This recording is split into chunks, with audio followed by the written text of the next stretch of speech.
Our next speaker is candidate for 2nd Congressional District, Dennis Lamare.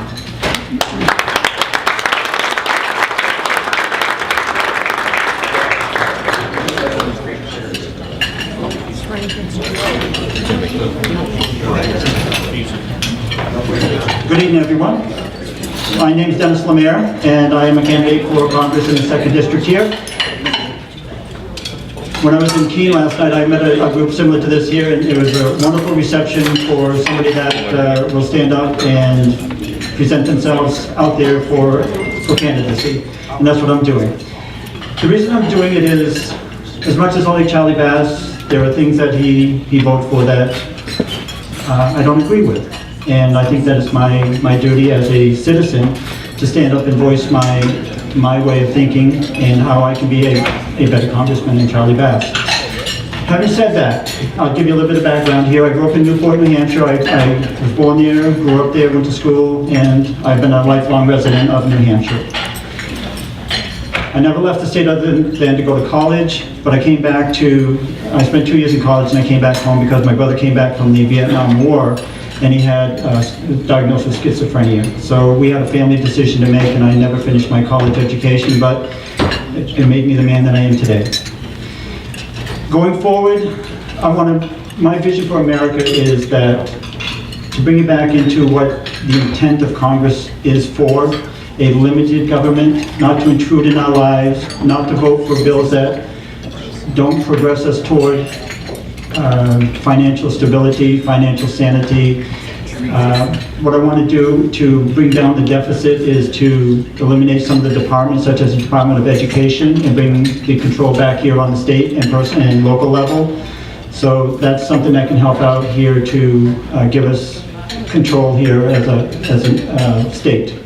I want to get rid of the Department of Energy, migrate some of that to the Department of Defense. I want to bring our soldiers home.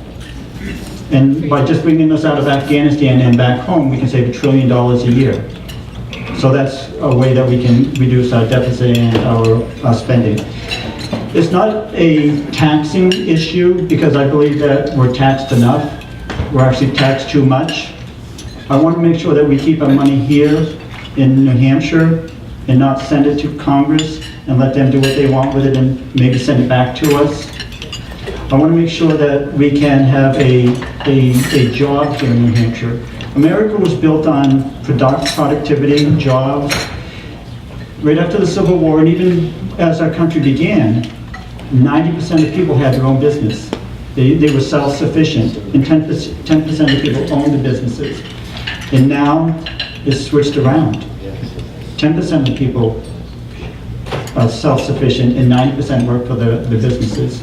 We got to get back to our way that we had it before, that bring jobs back to the country, and the way that we can do that is lower the amount of money that the Federal Reserve spends so that there's not as much inflation out there.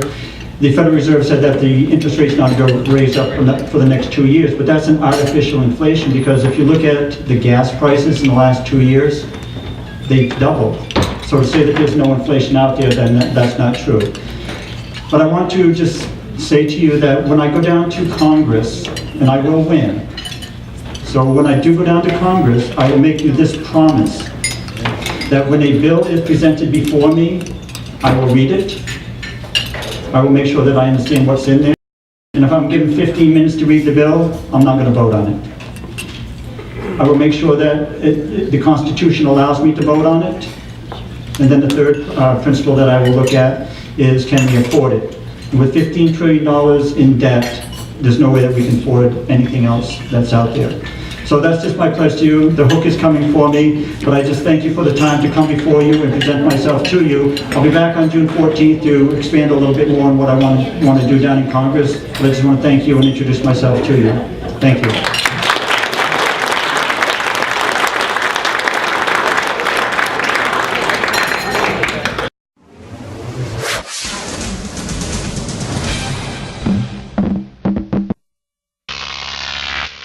GrokTV.